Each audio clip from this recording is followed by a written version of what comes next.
Cinema industry వైపు వెళ్ళాలనుకుంటున్నారా? మీకు మేమున్నాం. వెంటనే కాల్ చేయండి. హాయ్ హలో నమస్తే welcome back to Suman TV. ప్రస్తుతం మనతో పాటు ఉన్నారు motivational speaker, family counsellor, public speaker Rajanirama గారు. నమస్తే మ్యామ్. నమస్తే నవీన. మ్యామ్, ఈ కోల్కతా అభయ ఎవరైతే ఉన్నారో తనకి మ్యారేజ్ కూడా ఫిక్స్ అయిందని చెప్పేసి ఫాదర్ మాటల్లో మనం విన్నాం. ప్రీవియస్ ఒక వీడియోలో చెప్పినప్పుడు మ్యారేజ్ కూడా ఫిక్స్ చేశాము. ఆ అబ్బాయి కూడా డాక్టరే, మీరు చెప్పారు, మాట్లాడారు కూడా.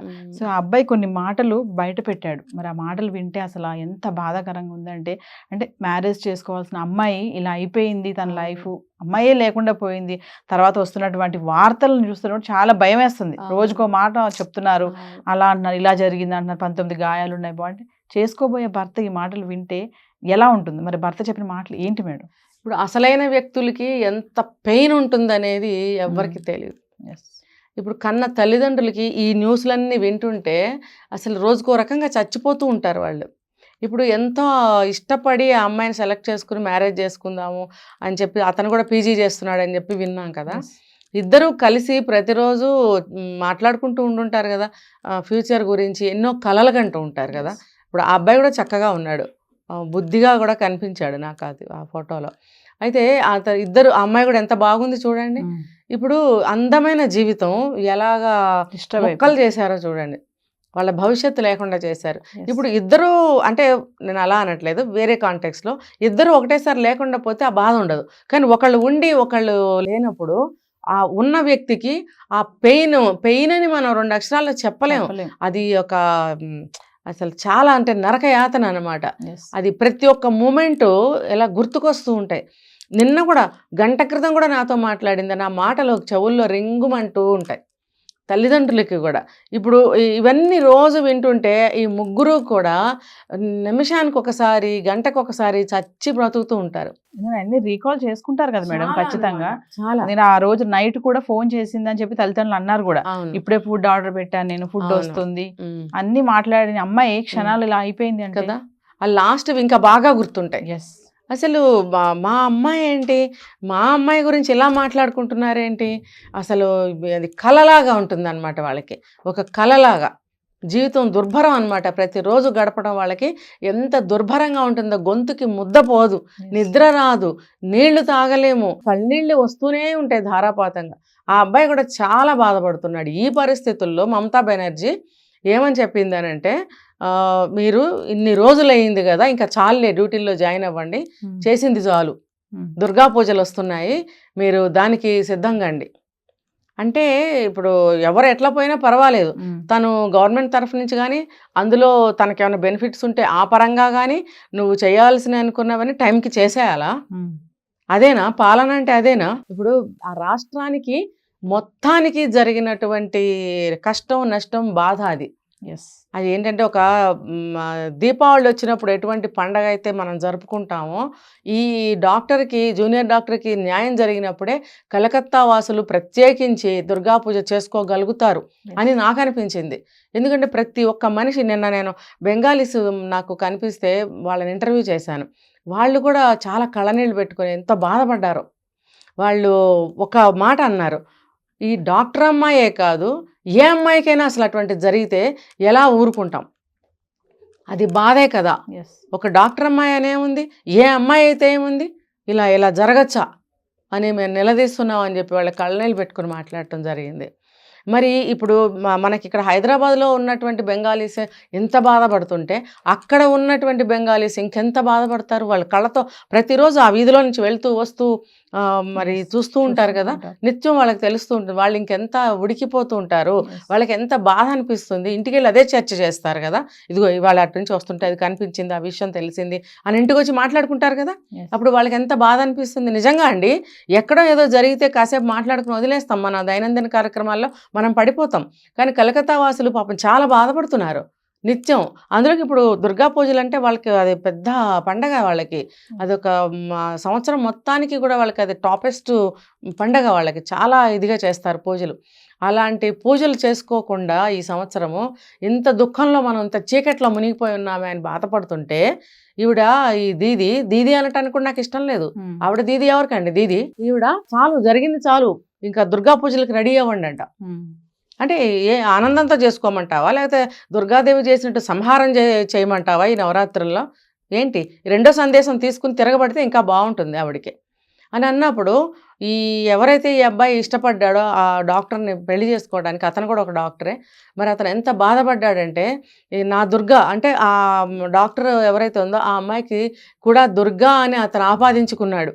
అంటే ఆ అమ్మవారు ఆమెలో ప్రవేశించి అడుగుతున్నట్టుగా ఆయన ఫీల్ అవుతున్నాడు. కాబట్టి నా దుర్గ న్యాయం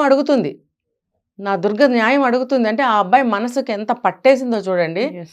అతనికి నిజంగా ఆ భావాలు కానీ ఆ కళలు కానీ వస్తూనే ఉండుంటాయి. ఆ కళలో కూడా నాకు న్యాయం చేయాలి, నాకు న్యాయం జరగాలి అని ఆ అమ్మాయి అడుగుతుందేమో, ఆ అబ్బాయి అలా చెప్పలేక ఇలా చెప్తున్నాడేమో. నా దుర్గ నాకు న్యాయం చేయాలని అడుగుతుంది కాబట్టి నాకు న్యాయం జరగాల్సిందే, అప్పుడే మేము దుర్గా పండుగ చేసుకుంటామని చెప్పి కళ్ళ నీళ్ళతోటి ఎంత బాధపడుతూ చెప్పాడు అబ్బాయి. ఎందుకంటే వాళ్ళ అటాచ్మెంట్ అలా ఉంది కదా మేడం, ఎలా ఉన్నారో తెలియదు మనకి. ప్లస్ డాక్టర్స్ ఇద్దరు కలిసి చదువుకున్నారు, అది మామూలుగా చనిపోతే వేరే విషయం. ఇంత ఘోరంగా ఆ అమ్మాయిని ఇబ్బంది పెట్టి చంపారు కాబట్టి కదా ఈ బాధ అంతా. మనం మాట్లాడుకునేది అంతే కదా మేడం, మామూలుగా చనిపోతే మనం ఇంత ఘనంగా మాట్లాడుకోము.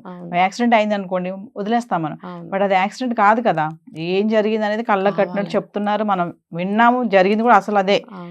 గాయాలు ఇన్ని ఉన్నాయని చెప్తున్నారు, మళ్ళీ ఏమో కాటు ఉందని చెప్తున్నారు, అసలు అట్లా చంపారు ఇట్లా చంపారు అక్కడ చంపారు ఇక్కడ చంపారు అంటున్నారు. Post mortem supreme court serious అయింది, ఏ దానికి పొంతన లేదు. ఇదంతా ఎలా ఉందంటే ఆ బాధని ఇంకొంచెం పెంచడానికి అన్నట్టే ఉంది ఇవన్నీ మనం మాట్లాడుకోవడం. అసలు చూడండి ఆ అమ్మాయి ముద్దబంతి పువ్వులాగా ఎంత బాగుందో, అది బంగారానికి సువాసన అబ్బినట్టు చక్కగా ఆ అమ్మాయి అంత అందంగా ఉన్నందుకు మంచి చదువు, మంచి సంస్కారం, దేశానికి ఒక పని నా వంతు నేను ఏమన్నా చెయ్యాలనేటువంటి ఒక సామాజిక దృక్పథం ఎంతమందికి ఉంటుందండి. నేను డాక్టర్ని అయితే చాలు, నేను ఏం చేసైనా సరే డాక్టర్ అవ్వాలని మిగతా వాళ్ళు అనుకోబట్టే కదా ఇంత నేరానికి పాల్పడ్డారు. ఈ అమ్మాయి ఏంటి, నేను ముందు ఈ నేరాన్ని బయటకి తెలియజేయాలని కంకణం కట్టుకుంది ఈ అమ్మాయి. అంటే ఎంత సామాజిక స్పృహ ఆ అమ్మాయిలో ఉందో చూడండి. మిగతా వాళ్ళకి ఉందా అండి? లేనే లేదు. వాళ్ళ స్వార్థం అన్నమాట. ఆ స్వార్థంతో వాళ్ళు చెడు చేయడానికి పూనుకున్నారు. పాప ఈ అమ్మాయి బలైపోయింది. అంటే మేడం మనం ఒక వీడియోలో అనుకున్నాం కదా, కోల్కతాలో జరిగింది కదా, మనం ఇక్కడ నుండి ఏం చేయగలుగుతాం, ఏం చేయలేం, కాకపోతే పోరాటం చేద్దాం మనం. అంటే ఏం జరుగుతుంది ఏంటి అనేది అప్డేట్స్గా మాట్లాడుకుంటూ అవేర్నెస్గా కొంతమందికి అవేర్నెస్ చేయడం. మీరు అన్నారు ఇప్పుడు బెంగాల్లో వాళ్ళు ప్రొటెస్ట్ చేస్తున్నారంటే ఆల్రెడీ దాన్ని అరెస్ట్ చేశారు కదా, శిక్ష పడిపోయింది కదా, ఇంకెందుకు మనం ప్రొటెస్ట్ చేయడం, ఇంటికి వెళ్ళి ఆరామంగా మన పనులు మనం చేసుకుందాం లేరు. వాళ్ళు ఇంకా ఫైట్ చేస్తున్నారు, ఎందుకంటే జస్టిస్ రాలేదు, ఇంకా రావాలి జస్టిస్. వాళ్ళకి మనం ఇక్కడ ఉండి సపోర్టింగ్ ఏంటంటే ఏం జరుగుతుంది ఏంటి ఒక అవేర్నెస్గా ప్రతి ఒక్కరికి తెలియాలి. కాబట్టి జాగ్రత్త విషయంలో కూడా ఇప్పుడు ఆర్జికర్ హాస్పిటలే ఉంది, ఏదో జరిగిందంటే అయిపోయలేదు, దాని వెనకాల జరిగినటువంటి మాఫియా గురించి తవ్వుతున్నారు కదా, ఒక దాని తర్వాత వస్తుంది. అమ్మాయి అయితే చనిపోయింది, బలైపోయింది, అది పక్కన పెడితే వెనకాల ఇంకేముంది అనేది మనం చాలా కోణాల్లో మనం దాని గురించి మాట్లాడుతున్నాం, చేస్తున్నాం కూడా. చూద్దాం మేడం. మరి కొంతమంది ఏమనుకుంటారంటే వీళ్ళు పనికిమాలిన సోది మాట్లాడుకుంటారు వీళ్ళు టీవీల్లో అని అనుకుంటున్నారు. కానీ సరే మనం పనికిమాలిన సోదే మాట్లాడుకుంటున్నాము, మరి వాళ్ళు ఏం చేస్తున్నారు? మీకు సామాజిక స్పృహ ఉందా? ఈ సొసైటీ కోసం, ఒక దేశం కోసమే ఆ అమ్మాయి ప్రాణాలు విడిచింది, ఆ నిజాలు చెప్పబట్టే కదా. మరి మీరేం చేస్తున్నారని నేను అడుగుతున్నాను. మేమిద్దరం సోది మాట్లాడుకుంటున్నాం ఇక్కడ కూర్చొని, కరెక్టే, మాకు టైం లేదు, టైము పాస్ చేసుకోవడానికి ఇంట్లో పని పాటలు లేక మనం ఇక్కడికి వచ్చి కూర్చొని సోది మాట్లాడుకుంటున్నాం. మరి వాళ్ళు ఏం చేస్తున్నారు? మరి సమాజం కోసం ఏమన్నా ఒకటి చేస్తున్నారా? మీరు సోది మాట్లాడుకోవద్దు, మరి పనికొచ్చింది ఏమన్నా చేయండి. వాళ్ళ ఇంట్లో జరగలేదు కదా మేడం, మన ఇంట్లో జరిగితే మన ఇంట్లో కూడా జరగలేదు కదా. అమ్మాయికి, మన ఆడ మనిషికి, అత్తకో చెల్లికో కూతురుకో తల్లికో ఎవరికో జరిగితే అప్పుడు మనము ఇంటర్ఫియర్ అవుతాం. నా ఇంట్లో జరిగినా ఎవరింట్లో జరిగినా, అంటే మన ఇంట్లో జరగలేదు అన్న ఆందోళన ఉన్నదంటే అలాంటి కామెంట్స్ వస్తున్నాయి, ఏం పని లేదు కూర్చొని మాట్లాడుతున్నారు. అది సోది కోసమైనా కనీసం గుర్తు తెచ్చుకుంటున్నాము, ఇలా చేస్తే బాగుంటుంది, ఇలా చేస్తే బాగుంటుంది అని అలా అన్న అనుకుంటున్నాం. మరి మిగతా వాళ్ళు ఏం చేస్తున్నారు? ప్రతి వీధిలో 10 మంది కలిసి ఒక అరగంట సేపు మాట్లాడుకుని దాన్ని మీరు ఏదన్నా ఒక క్లిప్ తీసి సోషల్ మీడియాలో ఎందుకు పెట్టరు? ఇది మనకి నేషనల్ వైడ్ గా వెళ్తుంది కదా. యాక్సిడెంట్ అయితే తీస్తున్నారు, ముందు ఫోటోలు తీస్తారు, అవును, నీళ్ళల్లో కొట్టుకుపోతుంటే ఫోటోలు తీసి దీంట్లో పెడతారు. ఇప్పుడు ఈ సమాజం మొత్తం కూడా వాళ్ళ వంతు సహకారంగా మీ వీధిలో 10 మంది అయినా చాలు, 60 మంది అయినా చాలు, మా నిరసన మేము వ్యక్తం చేస్తున్నాం, ఈ అమ్మాయి కోసము, ఈ మెడికల్ కాలేజీ గురించి మేము నిరసన వ్యక్తం చేస్తున్నాం, ఆ అమ్మాయికి జస్టిస్ జరగాలని అని చెప్పి మీరు ఒక ఫోటో తీసి సోషల్ మీడియాలో ప్రతి ఒక్కళ్ళు పెట్టండి దయచేసి.